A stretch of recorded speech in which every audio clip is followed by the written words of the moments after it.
¿Cuántos pueden cantar para el Señor con gozo?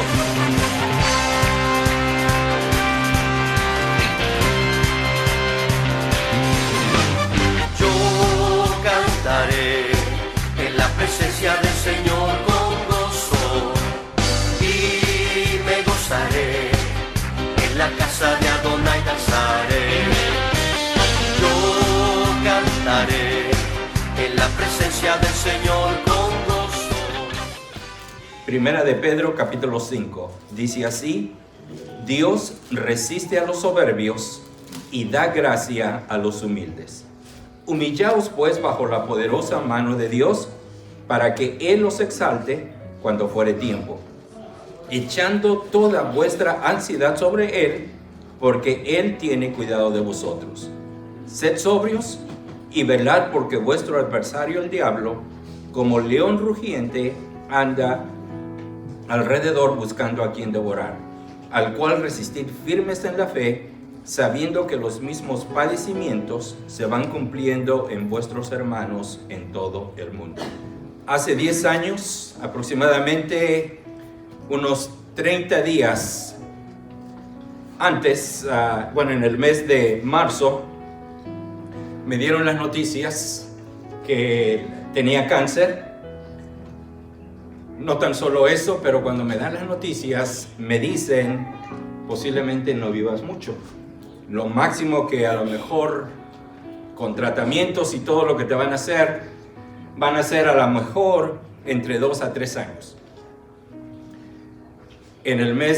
Al principio, en el mes de abril de hace 10 años, me tuvieron que hacer la primera cirugía exploratoria para saber qué tanto se había esparcido el cáncer. Esa misma semana, cuando tuve la cirugía, me dan la noticia que mi seguro había sido cancelado. Y la medicina que yo estaba tomando, para que tengan una idea, sin seguro costaba alrededor de $3,000. Esa misma semana me llaman del trabajo y me dicen, la compañía está a punto de cerrar. Cada tratamiento de quimioterapia costaba en el 2010, costaba alrededor de $20,000 a $30,000 cada tratamiento. Me sentí en esos momentos que me quitaron el piso. Ahora, ¿de quién me agarro? ¿Ahora qué hago? Y creo que cada uno de nosotros, en diferentes etapas en nuestra vida, nos ha sucedido lo mismo.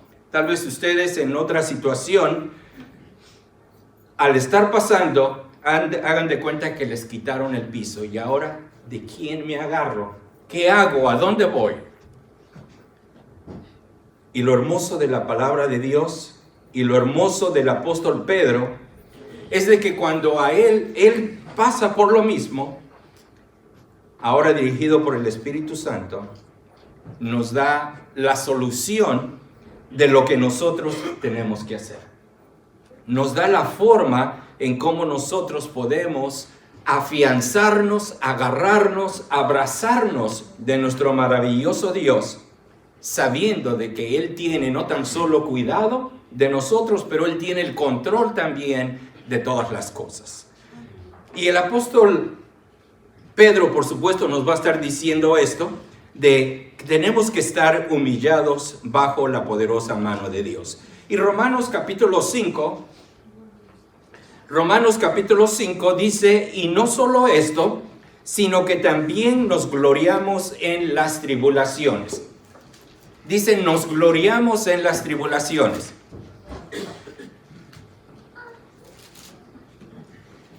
Lo vuelvo a repetir, nos gloriamos, y se lo voy a poner en otra forma, en los problemas. ¿Sí?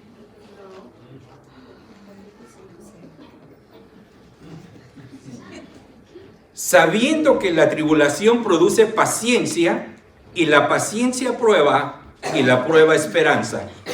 Y la esperanza no avergüenza, porque el amor de Dios ha sido derramado en nuestros corazones por el Espíritu Santo que nos fue dado. Después Santiago también nos va a decir, hermanos míos, y fíjense, al igual que Pablo, Santiago dice, tened por sumo gozo cuando os halléis en diversas pruebas. Santiago lo pone también bastante fuerte. Tened por sumo gozo cuando os halléis en diversas pruebas, sabiendo que la prueba de vuestra fe, y aquí es donde me encanta cómo lo pone tanto Pablo como Santiago, la prueba de vuestra fe, dice, produce paciencia, mas tenga la paciencia su obra completa, para que seáis perfectos y cabales, sin que os falte cosa alguna. Y si alguno de vosotros tiene falta de sabiduría, pídala a Dios, el cual da a todos abundantemente y sin reproche, y le será dada. Entonces, ¿cuál es el propósito de las pruebas?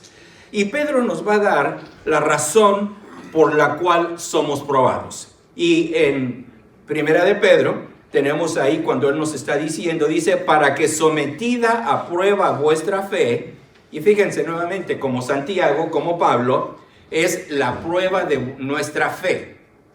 Ahora, ¿para qué necesita nuestra fe ser probada? No es porque Dios no sepa, porque muchas veces creemos, oh, Dios no sabe qué tan fuerte soy en Él y por eso me está probando. No es eso. ¿Para qué los alumnos en la escuela, para qué pasan el examen? Me recuerdo cuando yo estaba en la escuela, era o para que el maestro me pasara o para que el maestro me reprobara. Esa era mi forma de pensar. Pero no es eso. Lo que se está buscando es el conocimiento que ya tenemos, cómo lo estamos aplicando a situaciones reales para poder solucionar esos problemas.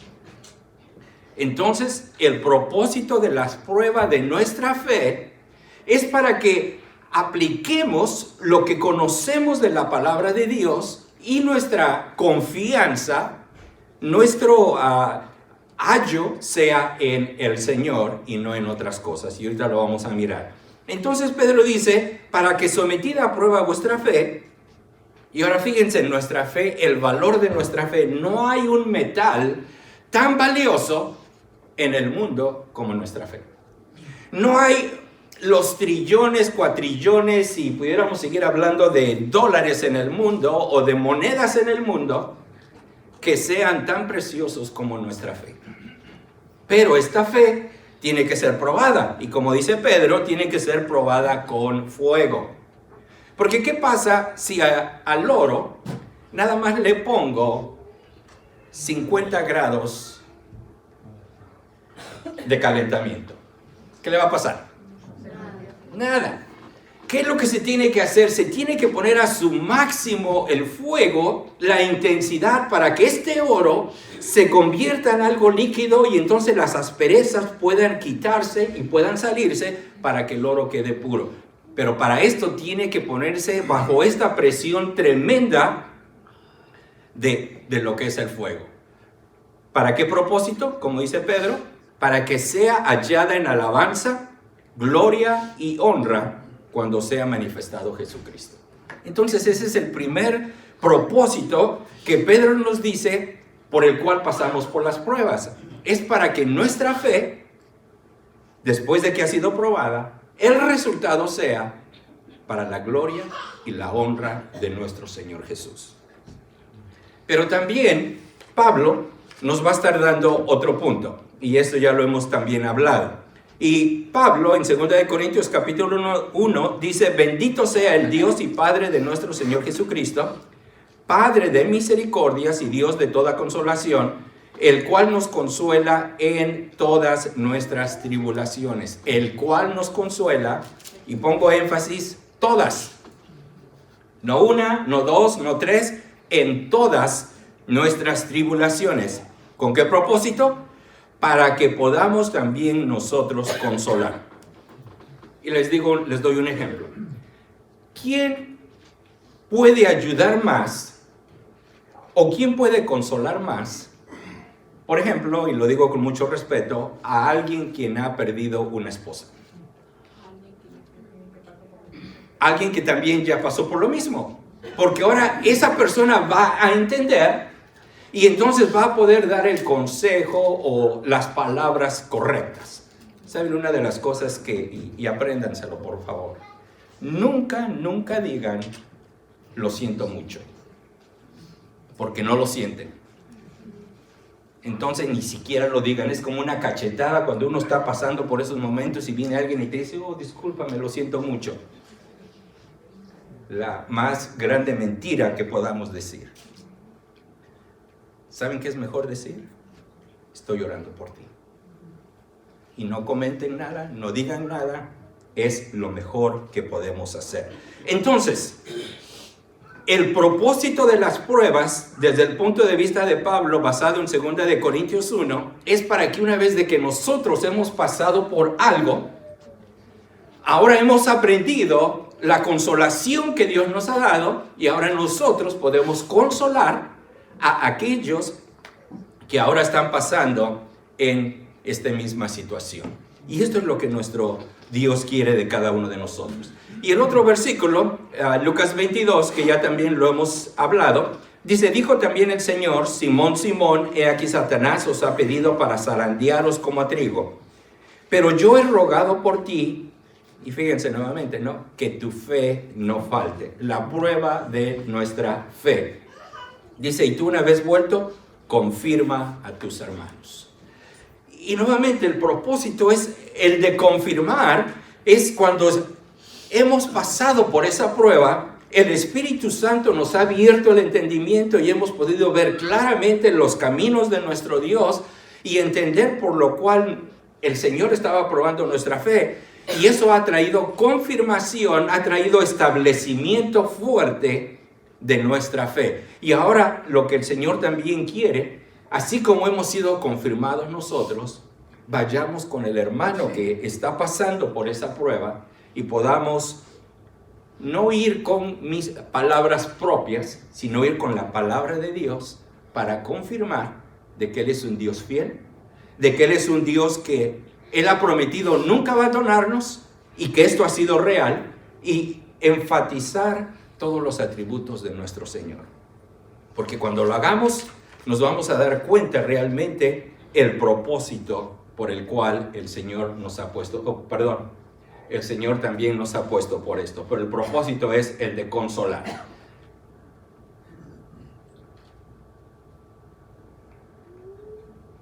Perdón, me había retrasado aquí.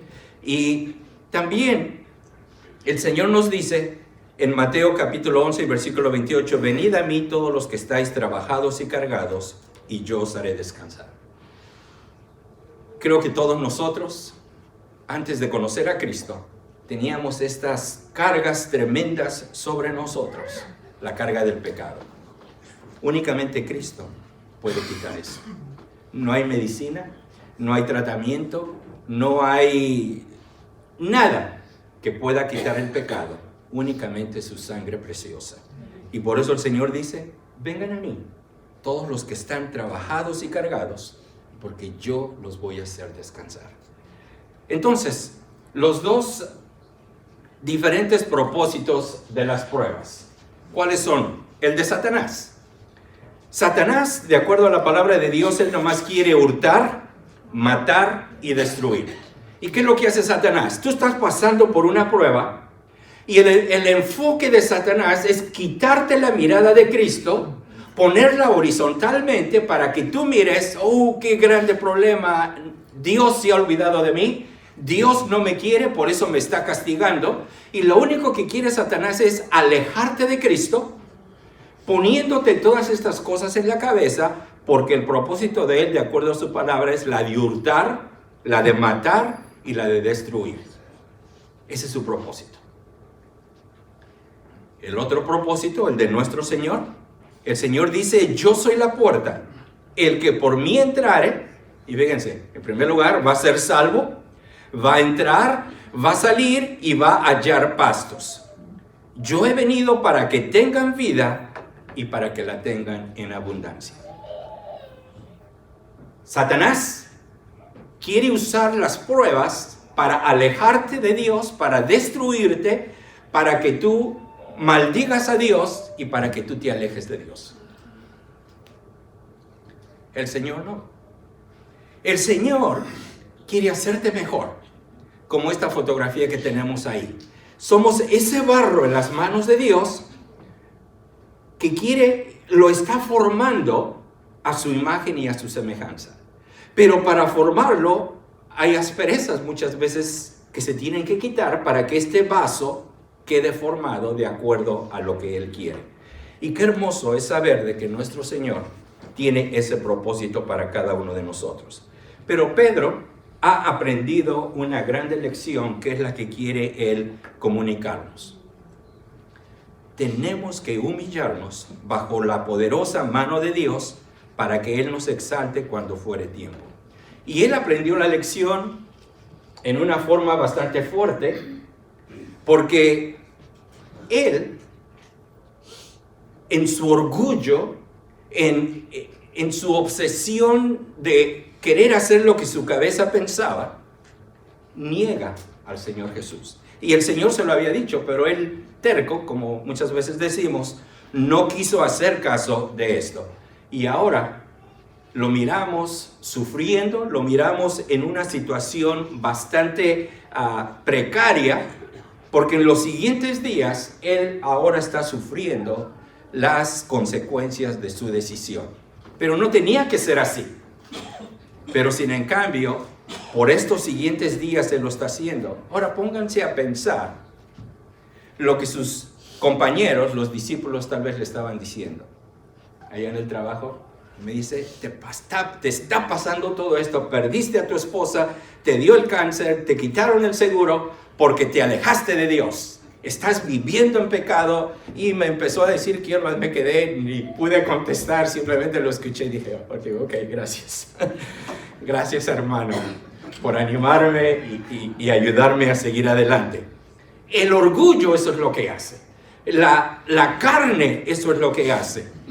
Y por eso es de que Pedro ahora nos escribe, humíllense delante de la presencia de Dios para que Él los exalte cuando fuere tiempo. Y, queridos hermanos, el orgullo tenemos que someterlo.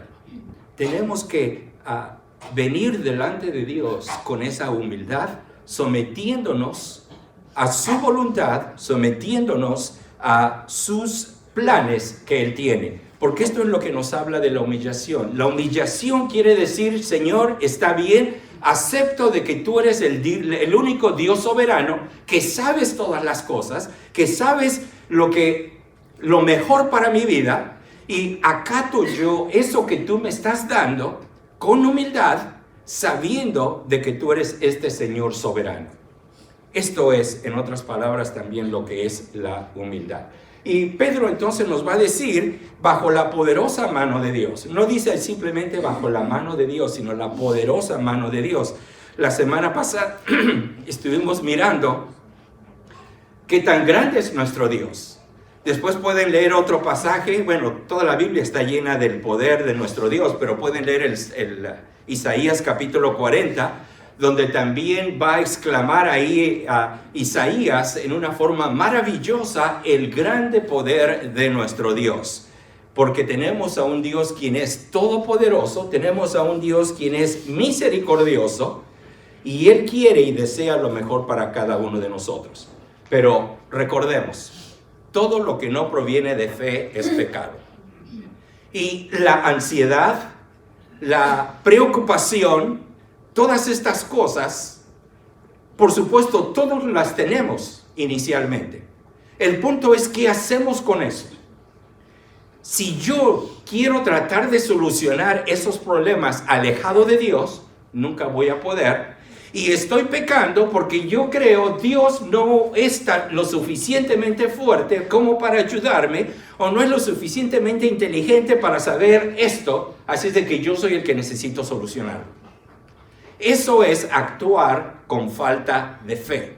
Y la falta de fe, de acuerdo a la palabra de Dios en Romanos capítulo 14 y verso 23, es pecado. Entonces, ¿qué es lo que Dios quiere? El seguir el ejemplo que Pedro no, ahora él lo ha aprendido y ahora dice, lleva delante del Señor tus ansiedades. Ponlas delante de Él, porque Él tiene cuidado de ti. Y la ansiedad va a ser algo que nos va a ayudar o acercarnos más a Dios, o va a ser algo que nos va a ayudar para alejarnos más de Dios. Porque las pruebas, las tribulaciones por las que estamos pasando, hay dos formas de tomarlas. Hay dos formas de cómo podemos recibir esto. Y el resultado de las cosas que van a estar produciendo es o va a ser lo beneficioso para nosotros, o va a ser aquellas cosas que nos van a estar alejando más de Él. Entonces, si yo las recibo en primer lugar en el Espíritu Santo, ¿qué es lo que va a pasar? Va a producir paciencia, va a producir prueba, va a producir esperanza, va a producir consolación, va a producir oración, va a producir dependencia en Dios, va a producir aceptación y por último alabanza a Dios.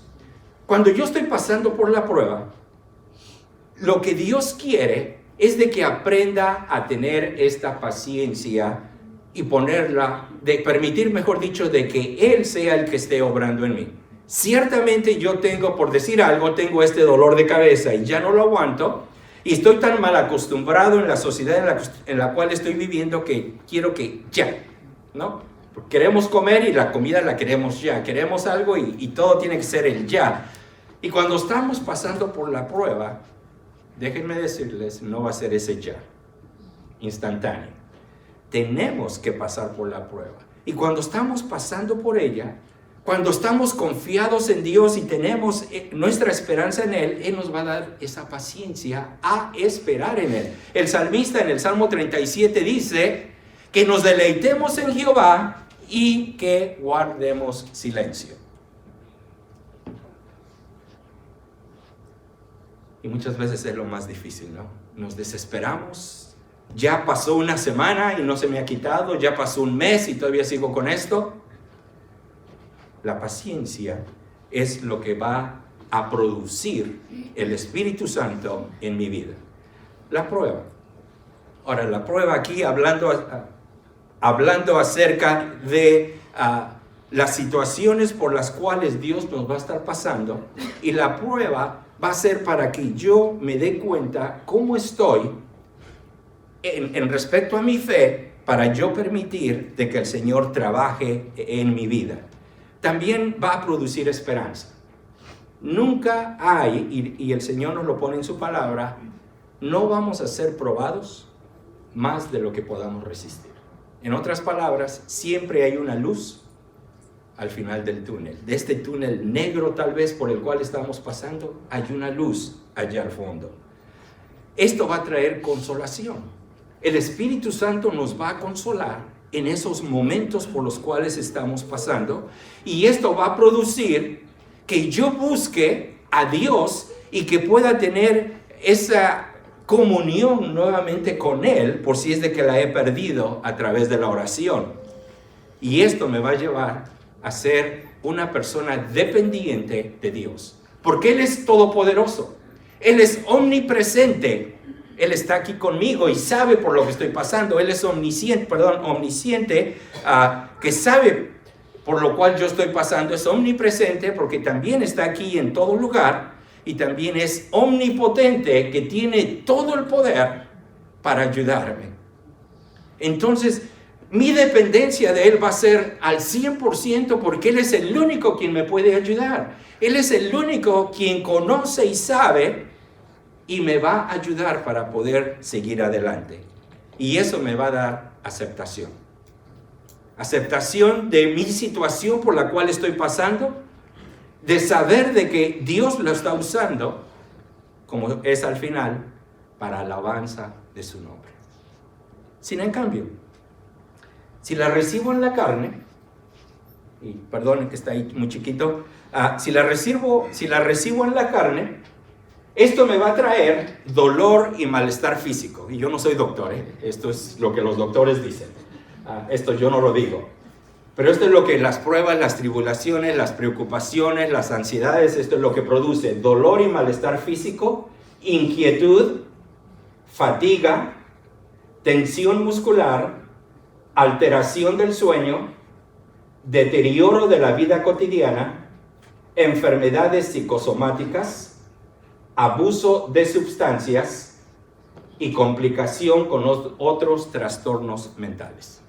Entonces, ¿qué prefieres?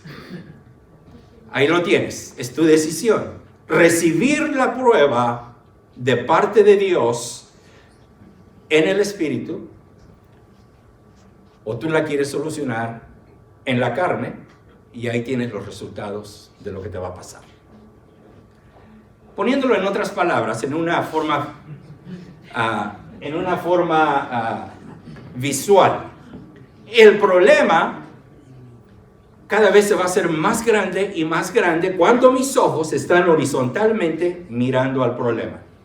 Porque voy a estar pensando y cómo lo soluciono, y si hago esto, si hago lo otro, pero si me dicen esto, y es una batalla mental lo que yo estoy haciendo, y el problema cada vez va a ir creciendo más y más, y yo no lo voy a poder vencer. Yo no voy a poder con el problema. Es más, el problema me va a hacer esto. Me va a hacer como él quiere. Vamos a mirar al problema como un gigante que no podemos nosotros seguir adelante. Pero ¿saben? ¿Habrá algo que Dios no pueda resolver? ¿Creen ustedes que habrá algo que Dios no pueda resolver? Él es todopoderoso. No hay nadie como Él. Entonces nuestro Dios, y pudiéramos mirar ahí, ¿dónde está tu problema? ¿Lo puedes mirar? ¿Qué tan grande es tu problema? Cuando lo miramos desde esta perspectiva y miramos el control que Dios tiene sobre todas las cosas, yo no lo miro. Y no es de que no lo mire, es de que mi problema en realidad no es tan grande como yo me lo imagino cuando lo miro bajo la perspectiva de Dios. Y Dios, que tiene el mundo y todas las cosas que subsisten en Él, Él las sostiene en su mano poderosa. ¿Se dan cuenta? Por eso los escritores de la palabra de Dios nos animan. Dios tiene cuidado de nosotros. Dios tiene cuidado de nosotros. Entonces, ¿qué es lo que pasa? Podemos vencer al problema. Y no es tanto nosotros, sino es Dios a través de nosotros que Él hace la obra y de que Él es el que vence este problema. Después Pablo también nos va a decir: por nada estéis afanosos, en Filipenses 4:6, sino sean conocidas vuestras peticiones delante de Dios en toda oración y ruego con acción de gracias.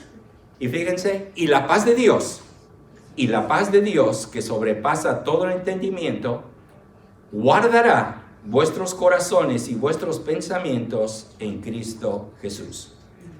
No me tengo que preocupar. Ciertamente va a venir ese punto inicial de que va a crear preocupación, pero ¿qué es lo que tengo que hacer? Entregárselo al Señor. Señor, aquí está mi problema, y que el Señor ha prometido ayudarme. Él no me va a sacar de la prueba, Déjenme decirles esto. Dios no me va a sacar de la prueba, pero Él ha prometido estar conmigo al principio, en medio de la prueba, al final de la prueba, y continuar conmigo. Es necesario que yo pase por la prueba, porque a través de ella mi vida va a ser formada más a la imagen de nuestro Dios. Pero me encanta cómo lo pone Pablo, ¿no? Cuando yo pongo mi ansiedad delante de Dios, como dice Pedro, cuando yo pongo delante de Dios también, como lo dice Pablo, esto de no estar afanoso, dice que entonces la paz de Dios, que sobrepasa todo entendimiento, la paz de Dios, que sobrepasa todo entendimiento, dice, guardará vuestros corazones y vuestros pensamientos en Cristo Jesús. En otras palabras, voy a estar pasando por este momento que diríamos es imposible en la carne de pasarlo, pero yo estoy tranquilo porque Dios está en control. porque Dios conoce y sabe. No es una sorpresa para Él lo sabe. Y su presencia está conmigo. Y por eso yo puedo tener paz en medio de la tormenta. Y eso es lo que el mundo va a estar mirando en cada uno de nosotros. Va a estar mirando tu testimonio, que a pesar de que estás en una situación bastante difícil, ellos te pueden mirar tranquilo, te pueden mirar en paz y con tranquilidad. Y qué mejor oportunidad para que tú puedas compartir lo que tú tienes con ellos, para que puedan entender que con Cristo todo es posible. Por eso Pedro dice, echando toda vuestra ansiedad sobre Él. Y fíjense, toda, no es un poquitito porque primero quiero probar a ver si va a poder. No. Todos los escritores dicen toda vuestra ansiedad sobre Él.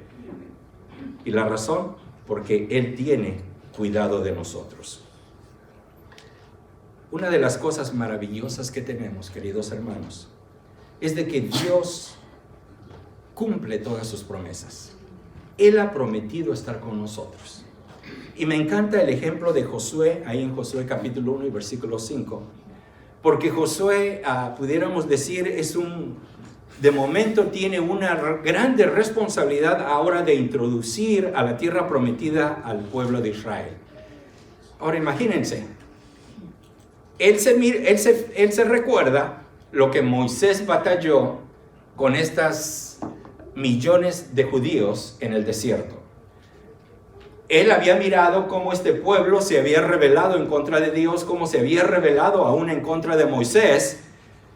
Y ahora Dios le dice, porque Moisés ha muerto, le dice, ahora tú vas a introducir a mi pueblo a la tierra prometida. Ahora imagínense el corazón de Josué, tal vez como estaba.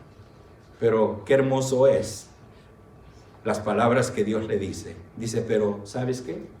Así como estuve con Moisés, yo también voy a estar contigo. Dijo, el Señor le dice, no te dejaré ni te desampararé. Y cuando acabamos de leer todo el libro de Josué, nos damos cuenta de que Dios realmente es un Dios fiel. Porque lo que le había prometido lo cumplió. Nunca lo dejó, nunca lo desamparó, sino en cada instante Él estuvo con él. Pero Josué hizo una cosa. Él estaba humillado delante de la presencia de Dios. En otras palabras, estaba sometido a la voluntad y a los planes de Dios sin querer él hacer su propia decisión. Y la única vez que lo hace, sufre las consecuencias negativas. Pero él aprende la grande lección y por eso es de que Dios había prometido nunca dejarlo ni abandonarlo. En esta fotografía podemos mirar lo que significa tal vez el estar tranquilos cuando echamos toda nuestra ansiedad sobre Dios. Es como este pequeño tigre, ¿no? ¿Se preocupa de algo? Pareciera que no. Está tranquilo, descansando y... ¿por qué? Porque sabe que lo van a defender.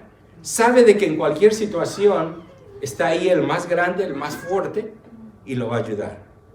Y saben, queridos hermanos, con nosotros está nuestro Señor, quien es todopoderoso, quien ha prometido estar con nosotros. Y quisiera, para terminar, que abramos nuestras Biblias en Isaías capítulo 43. Es un versículo que hasta lo sabemos de memoria,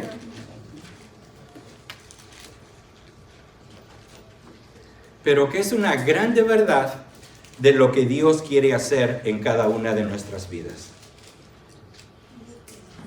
Isaías 43, versículo 1 y 2, dice así: ahora, así dice Jehová, creador tuyo, oh Jacob, y formador tuyo, oh Israel. No temas, porque yo te redimí. Te puse nombre, mío eres tú. Y por supuesto, este es un pasaje dado al pueblo de Israel, pero cuando lo comparamos con versículos en el Nuevo Testamento, es algo que también se aplica a cada uno de nosotros. Porque, en primer lugar, ¿quién nos creó? Nuestro Dios. nos crió a cada uno de nosotros. Como David decía ahí en ese hermoso Salmo 139, de que Dios aún miró y formó nuestras entrañas cuando estábamos en el vientre de nuestra madre. Él nos ha creado. No tan solo eso, pero también, como dice, no temas, dice, porque yo te redimí. Y nuestro Dios nos ha redimido de la paga del pecado por la obra que hizo nuestro Señor Jesucristo en la cruz del Calvario. Y gracias a eso es de que ahora mis pecados han sido perdonados. Después dice, te puse nombre, mío eres tú, mío eres tú. Y en aquella hermosa oración, cuando el Señor estaba orando en Juan capítulo 17,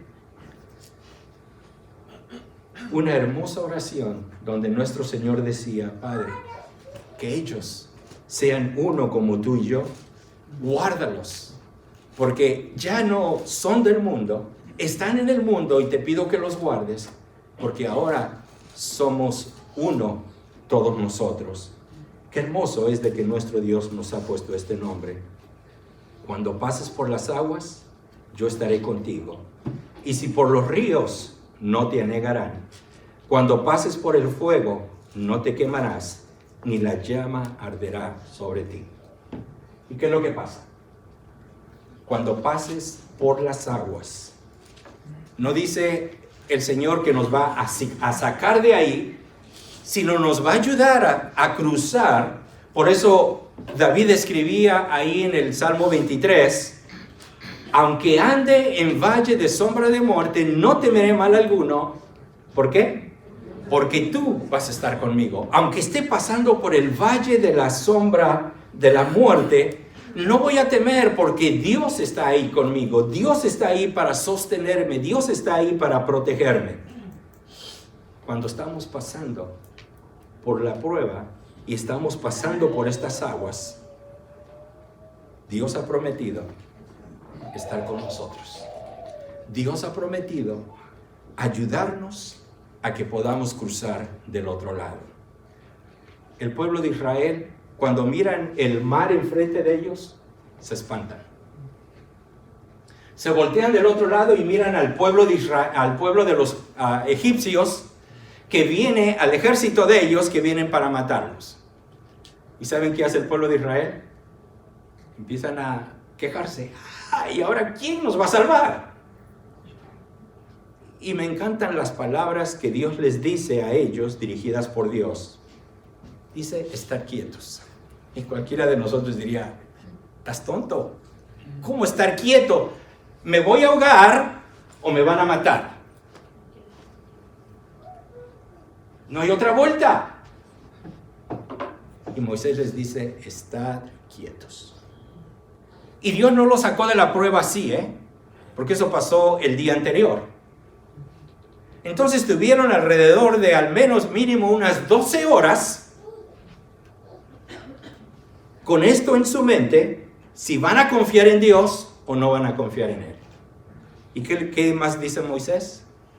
Y ved las maravillas que Dios va a hacer mañana. Pero no lo sacó del problema inmediatamente, se dan cuenta. Tuvieron que pasar por la prueba. ¿Y qué pasó al siguiente día? Dios abre el mar, Dios abre las aguas y este pueblo puede pasar. Y el ejército que venía detrás de ellos, todos murieron ahí en ese mar. Tenemos un Dios todopoderoso que ha prometido pasar con nosotros en medio de las aguas. Y si por los ríos, y esta fotografía me cautivó mucho. Este niño relajado, ¿no? Su animalito es el que va cruzando el río, pero él tranquilo, ¿no? No tiene ni de qué preocuparse. Y esto me llamó mucho la atención porque es lo mismo que Dios hace. Dios ha prometido ayudarnos. Dios ha prometido llevarnos sobre sus brazos para cruzar. Y nosotros tenemos que descansar en Él.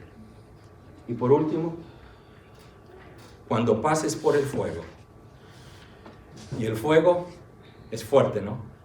El fuego quema muchas veces, el fuego produce de que mejor queremos echarnos hacia atrás. pero el fuego de la prueba es importante y es necesario para que Cristo sea formado en cada uno de nosotros. Pero aun cuando yo estoy pasando por el fuego, dice que no te quemarás, ni la llama arderá en ti, porque yo, Jehová, Dios tuyo, soy tu Salvador. ¿Te das cuenta, querido hermano? Por eso Pedro decía, humíllense, reconozcan a Dios como este Dios soberano, sométanse a la voluntad de Él, porque su voluntad es ¿qué? Es agradable y es perfecta. Obedezcan lo que Él les dice, porque yo lo tuve que aprender en una forma bastante difícil, en una forma bastante fuerte. Pero ahora, Pedro nos está confirmando, después de que su fe ha sido probada, ahora Él nos confirma. ¿Y qué forma de confirmarnos, no? Dirigiéndonos de quitar nuestra mirada del problema y mirar a nuestro Dios. El problema es cada vez, mientras más lo miro, se va a volver un gigante más grande y más grande cada vez. Pero si yo pongo mi mirada en el Señor, mi Dios es más poderoso que el problema. Mi Dios sabe lo que es mejor para mí. Entonces, ¿por qué? Y uso las palabras de David. ¿Por qué te abates, oh alma mía? ¿Por qué te abates, oh alma mía? El problema por el cual estaba pasando su hijo quiere matarlo. Y David en estos momentos tiene que salir de la ciudad de Jerusalén, y para él dejar el templo, dejar esta comunión que tenía con Dios, le duele profundamente en su corazón. Y él va subiendo después de cruzar aquel barranco, va subiendo ahora para llegar por Betania, y cuando voltea, desde ahí se puede mirar toda la ciudad de Jerusalén y principalmente ahí el templo que estaba ahí a la bajada, lo puede mirar, y su corazón se entristecía grandemente, y él escribe estas palabras: ¿por qué te abates, oh alma mía? ¿Por qué te preocupas? ¿Por qué? Y después él mismo lo contesta: porque yo sé que aún he de alabarle. Porque yo sé que aún yo he de alabarle. Como aquellas palabras de Job, ¿no? De oídas te había oído, pero ahora yo sé de que tú eres real, yo sé de que tú vives, y yo sé que después de deshecha esta mi piel, yo te voy a ver. Y queridos hermanos, tenemos la opción cada uno de nosotros. Cuando estemos pasando por la prueba, si la quieres pasar en el Espíritu o si la quieres pasar en la carne. Sabes tú los resultados de los dos. Y mi oración es de que ojalá tú decidas pasarla en el Espíritu. Por eso Santiago decía: si tienes falta de sabiduría, pídela a Dios, porque Él te va a dar esa claridad para mirar lo mejor que Dios tiene para ti. Oremos. Dios nuestro, llegamos delante de la presencia tuya con humildad, reconociendo que tú eres un Dios soberano, reconociendo que tú eres un Dios todopoderoso, reconociendo que tú eres el Dios de los imposibles. Y gracias te damos porque esto nos da tranquilidad a nuestras vidas, de saber de que no tan solo tú nos buscaste, sino que también diste lo mejor, diste a tu Hijo, el Señor Jesucristo, para venir y terminar con la maldición del pecado. Y gracias te damos porque Él triunfó. Él se levantó victorioso aquel tercer día. Y puesto que Él vive, nosotros también vivimos. Y Él ahora está con nosotros para ayudarnos y para que al ser probados, tu nombre sea glorificado. Y queremos que a través de estas vidas que han sido compradas a este precio tan grande, que el nombre tuyo, Dios nuestro, sea glorificado siempre. Que sea alabado, que sea magnificado. Y perdónanos cuando muchas veces dudamos de ti, cuando dudamos de tu poder, cuando dudamos. Y quita esto, y que podamos tener esa fe fuerte depositada en ti. Dios nuestro, te alabamos y te glorificamos. Y lo hacemos en el precioso nombre de nuestro Señor Jesucristo. Amén. Amén.